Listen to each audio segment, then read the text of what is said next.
It's never too late for a comeback, right? Yes, that's right. Another Matt Money's 2 cents episode after 2 fucking years of being gone. A lot has changed, but some things haven't changed, and my music taste is kind of one of those things. Anyways, I do still listen to Metallica. Sure. So, you guys can read the song title. Wow, look at me. The video title, all 3 of you anyways. So, let's talk about why I think 72 Seasons is overall really showing the maturation, the matured Metallica. So, I know it might be weird to say that now, of all times. You know, they've been matured for a while. They're like old-ass dudes by this point. But them as a band, I think, we see with this album finally a synthesis between their old and their new, along with even newer ideas and other influences, and it all comes together to make overall a pretty good album. Definitely not perfect. Definitely some songs I would trim, both in length and just acts. If Darkness Had a Sun is mainly that one. So I'm going to try and break down element by element why I think that this album is what I'm calling mature. And I don't mean mature as in content. I just mean it feels developed, right? It feels fleshed out nicely. And sadly, the couple things as well that haven't really matured and haven't changed and really need to going forwards, but I'm going to be real, probably aren't. So let's start with the title of the album and the overall theme. This is the big one, at least one of the big ones for me. 72 Seasons is exactly 18 years, right? So that is how many seasons are in 18 years, 72. The album is pretty clearly about basically James's childhood trauma, James Hetfield's childhood trauma into an album, which is a really great concept because despite Metallica having some amazing records, you know, Ride the Lightning being one of them, something that I think they've always struggled with is album theme cohesion. Usually the songs on an album do sound like they belong together.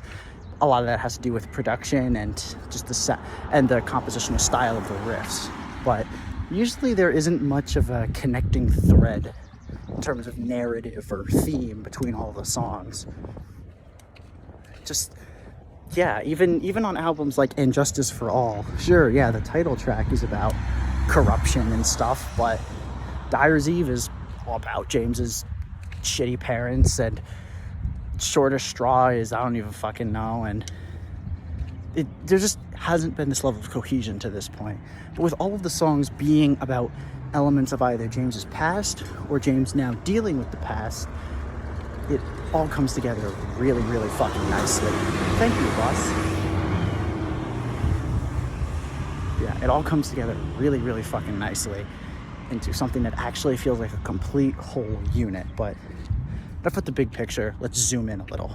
The riffs on this album, even on the songs I don't like, on average, I think are better than Hardwired's riffs. And a lot of that has to do with Hardwire's second half basically being a massive dud, aside from like 1 or 2 tracks, where a lot of the riffs on that back half of the album feel really uninspired. For me, very few of the riffs on this album stand out as bad. The only one I can think of, off the top of my head, of course, because this isn't scripted, that really stands out as really piss poor is If Darkness Had a Sun's main riff, which really sucks.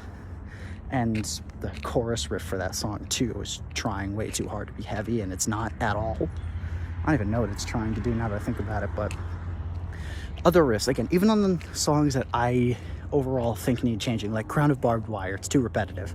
That main riff is really nice because it's clear that they actually had time to think it through and develop it, and we didn't have somebody losing their phone at an airport. You can Google that one if you don't know what I mean by that.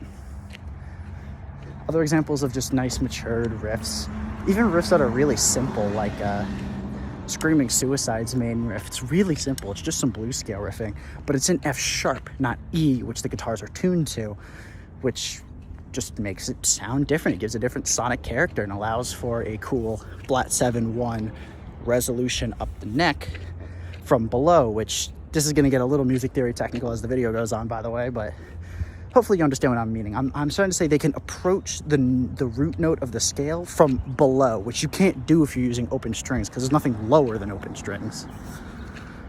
Let me cross right here. But What else is mature? We also see more keys. Again, Screaming Suicide plays into this, but also in the title track, 72 Seasons, there's a modulation to A flat, which Metallica like never does.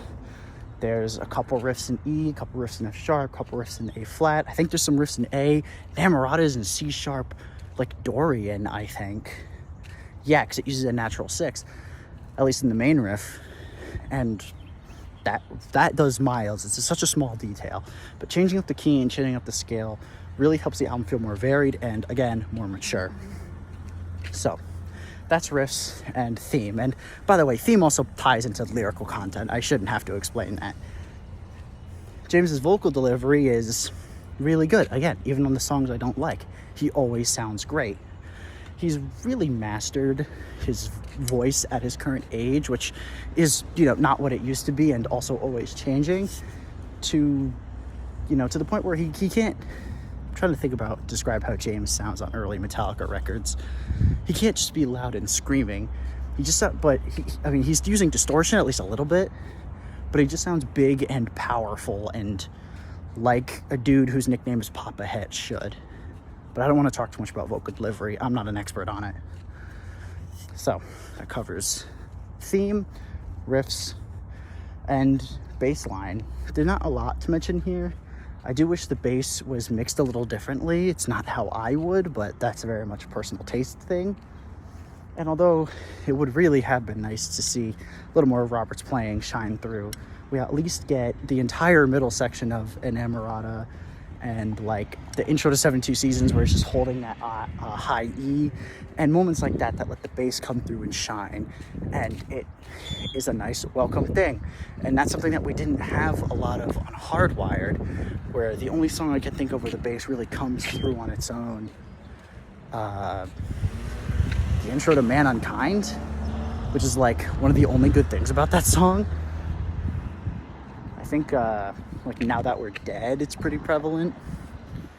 But other than that, not a lot of examples. What else? So that's riffs. Oh, here we go. I'm gonna have to mention it. What are the things that didn't change? Kirk's solos honestly still kind of suck, which I really wish I didn't have to sing, because clearly he's a good guitar player. He put out a solo EP at some point, I don't remember when. I listened to a little bit of it. I think it's called Portals or something like that. I'll link it in the description. And it's really good. Good riffs, good solo guitar work. And, Kirk said he knows his scales and he knows his shit, but he just, for some fucking baffling reason, decides not to really use a lot of that knowledge on most of these songs. Most of his most of his solos are still just fucking around with we can ignore that, just fucking around with the blues scale. There are some memorable moments though where his playing gets a little more melodic. The moments in Room of Mirrors with the harmonized guitars. I think there's also a spot in the title track with a simple melodic solo. Screaming Suicide solo is really simple, but at the very least isn't him trying too hard. So I really wish we could see better solos, but I honestly don't think that's ever happening at this point. It's too late. And that leads into the other thing that's not changing, Lars's drum work. Now, it's not bad. I'll start off by saying that. Thank you, Hannah. But it's just serviceable. I mean, he's not out of time, at least. He's playing on the beats. There's not times where it sounds like he's dragging or rushing. But most of his drum beats are very straightforward. Either just kick snare patterns or double time, kick snare,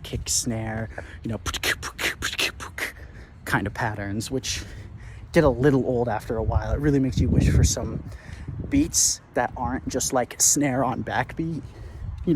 Have some ones where maybe the drums are playing like Tresillo rhythms the whole time, or at least as the main groove. It'd be really fucking cool, but he just doesn't do it.